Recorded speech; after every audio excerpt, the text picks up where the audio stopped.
Hello hi guys, welcome back to my YouTube channel. ಇಂತಿ ನಿಮ್ಮ ಶ್ರುತಿ. ನಾವಿವತ್ತು ಮನೆಯಲ್ಲೇ ಕ್ರಿಸ್ಪಿಯಾಗಿ ಚೋಕ್ಲಿ ಹೇಗೆ ಮಾಡೋದು ಅಂತ ನೋಡೋಣ ಬನ್ನಿ. ಮೊದಲು ಒಂದು ಬಾಣಲಿಗೆ ಅರ್ಧ ಗ್ಲಾಸ್ ಉದ್ದಿನಬೇಳೆ ಹಾಕ್ಕೊಳ್ಳೋಣ. ಈ ಅರ್ಧ ಗ್ಲಾಸ್ ಉದ್ದಿನಬೇಳೆ ಮೆಜರ್ಮೆಂಟ್ ಬಂದು 2 ಗ್ಲಾಸ್ ಅಕ್ಕಿ ಹಿಟ್ಟಿಗೆ ಅರ್ಧ ಗ್ಲಾಸ್ ಉದ್ದಿನಬೇಳೆ.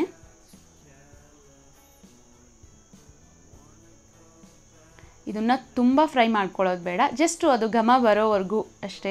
ಸ್ವಲ್ಪ ಕಲರ್ ಚೇಂಜ್ ಆದರೆ ಸಾಕು. ಇಷ್ಟ ಆದರೆ ಸಾಕು. ಇವಾಗ ಇದನ್ನು ಒಂದು ಮಿಕ್ಸಿ ಜಾರ್ಗೆ ಹಾಕ್ಕೊಳ್ಳೋಣ. ಇದನ್ನು ಮಿಕ್ಸಿಗೆ ಹಾಕ್ಕೊಳ್ಳೋಣ. ಫುಲ್ಲು ಪೌಡರ್ ಮಾಡ್ಕೊಳ್ಳೋಣ, ನೈಸಾಗಿರಲಿ. ಇದನ್ನು ಜರಡಿ ಮಾಡ್ಕೊಳ್ಳೋಣ. ಹಾಗೆ ಸೇಮ್ ಜಾರ್ಗೆ ಅರ್ಧ ಗ್ಲಾಸಷ್ಟು ಹುರುಗಡಲೆ, ಅದನ್ನು ಸೇಮ್ ನೈಸಾಗಿ ಪೌಡರ್ ಮಾಡ್ಕೊಳ್ಳೋಣ.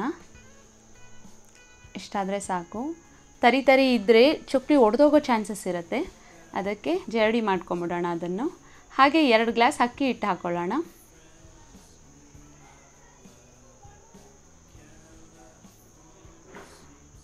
ಎಲ್ಲದನ್ನು ಜರಡಿ ಮಾಡಿ ಹಾಕ್ಕೊಳ್ಳೋಣ, ಆವಾಗ ಅದು ತರಿ ತರಿ ಆಗೋದಿಲ್ಲ, ಹಾಗೆ ಒಡೆದೋಗೋ ಚಾನ್ಸಸ್ಸು ಇರೋದಿಲ್ಲ ಅಂತ.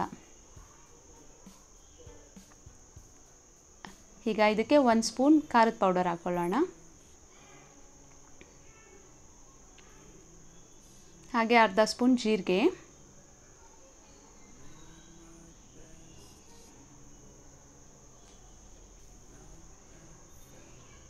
ಹಾಗೆ ರುಚಿಗೆ ತಕ್ಕಷ್ಟು ಸಾಲ್ಟ್ ಹಾಕ್ಕೊಳ್ಳೋಣ.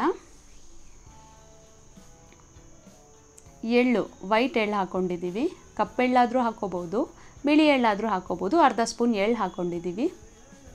ಸ್ವಲ್ಪ ಇಂಗು ಹಾಕಿದ್ರೆ ಅದು ಟೇಸ್ಟ್ ತುಂಬ ಚೆನ್ನಾಗಿರುತ್ತೆ ಅಂತ ಇಂಗು ಹಾಕ್ಕೊಂಡು, ಇವಾಗ ಒಂದು ಬಾಣಲಿಗೆ ಬಟರ್ ಸ್ವಲ್ಪ ಒಂದು 2-3 ಇಂಚಷ್ಟು ಬಟರ್ ಹಾಕ್ಕೊಳ್ಳೋಣ.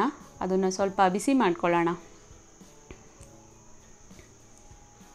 ಇಷ್ಟು ಬಿಸಿ ಆದರೆ ಸಾಕು. ಅದು ಕರಗಿದ ನಂತರ ಇದನ್ನು ಹಾಕ್ಕೊಳ್ಳೋಣ.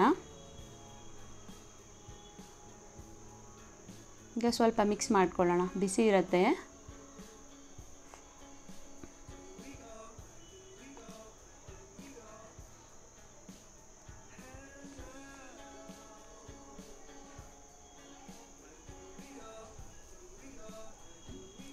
ಕೈಯಲ್ಲಿ ಕ್ಲೀನಾಗಿ ಮಿಕ್ಸ್ ಮಾಡ್ಕೊಳ್ಳೋಣ.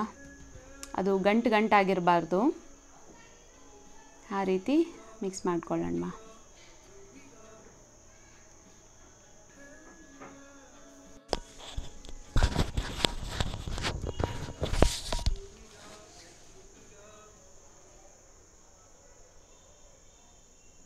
ಹಾಗೆ ಇದಕ್ಕೆ ಅರ್ಧ ಸ್ಪೂನಷ್ಟು ಅಜ್ವಾನ್ ಹಾಕ್ಕೊಳ್ಳೋಣ.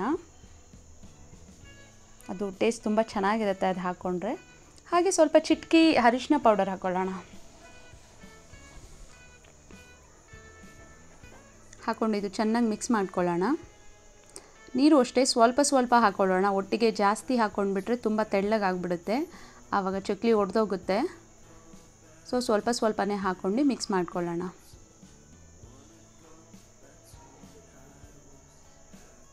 ಕೈಯಲ್ಲೇ ಮಿಕ್ಸ್ ಮಾಡಿಕೊಂಡ್ರೆ ಅದು ಕ್ಲೀನಾಗಿ ಚೆನ್ನಾಗಿ ಬರುತ್ತೆ. ಸ್ಪೂನಲ್ಲೆಲ್ಲ ಮಿಕ್ಸ್ ಮಾಡ್ಕೊಳ್ಳಿಕ್ಕಾಗೋದಿಲ್ಲ. ನೋಡಿ, ಈ ರೀತಿ ತುಂಬ ತೆಳ್ಳಗೂ ಇರಬಾರ್ದು, ತುಂಬ ಗಟ್ಟಿಯಾಗೂ ಇರಬಾರ್ದು, ಈ ರೀತಿ ಇರುತ್ತೆ.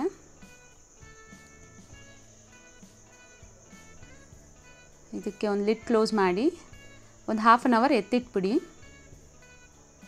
ನೋಡಿ, ಈ ರೀತಿ ಆಗಿರುತ್ತೆ. ನೋಡಿ, ಹಿಂಗೆ ಕಟ್ ಮಾಡಿದ್ರೆ ಹಿಂಗೆ ಕ್ಲೀನಾಗಿ ಬರಬೇಕು. ಈ ಹದಕ್ಕೆ ಕಲಿಸ್ಬೇಕು. ಇದನ್ನು ಚೋಕ್ಲಿ ಹೋಳಿಗೆ, ನಿಮ್ಮದು ಚೋಕ್ಲಿ ಹೋಳಿ ಯಾವ ಥರ ಇರುತ್ತೋ ಆ ಥರ ಶೇಪ್ ಮಾಡ್ಕೊಳ್ಳಿ. ನೋಡಿ, ನಮ್ಮ ಮನೆಯದು ಚಕ್ಲಿ ಹೋಳಿ ಈ ಥರ ಇದೆ.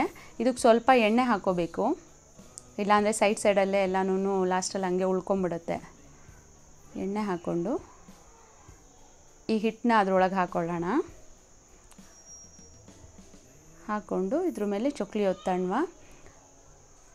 ಬಟರ್ ಪೇಪರ್ ಹಾಕ್ಕೊಂಡು ಮಾಡೋದ್ರಿಂದ ಅದು ಕ್ಲೀನಾಗಿ ಕೈಗೆ ಎತ್ಕೊಬೋದು, ಈಸಿಯಾಗೆ ಕೈಗೆ ಎತ್ಕೊಂಡು ಹಾಕ್ಬೋದು.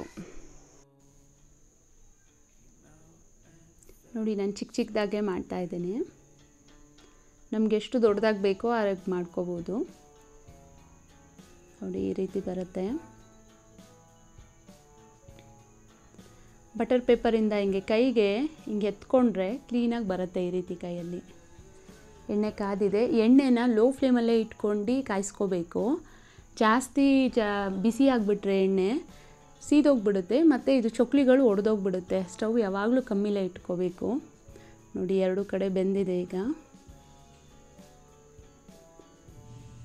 ನೋಡಿ ಕ್ರಿಸ್ಪಿ ಆಗಿದೆ, ತುಂಬಾ ಚೆನ್ನಾಗಿ ಬಂದಿದೆ. ಇನ್ನೂಕ್ಕಂತೂ ತುಂಬಾ ಟೇಸ್ಟಿಯಾಗಿದೆ. ನೀವು ಒಂದು ಸಾರಿ ಟ್ರೈ ಮಾಡಿ. ನಿಮ್ಗೆ ಈ ವಿಡಿಯೋ ಇಷ್ಟ ಆಗಿದ್ದರೆ ಲೈಕ್ ಮಾಡಿ, ಕಮೆಂಟ್ ಮಾಡಿ, ಶೇರ್ ಮಾಡಿ. Thank you.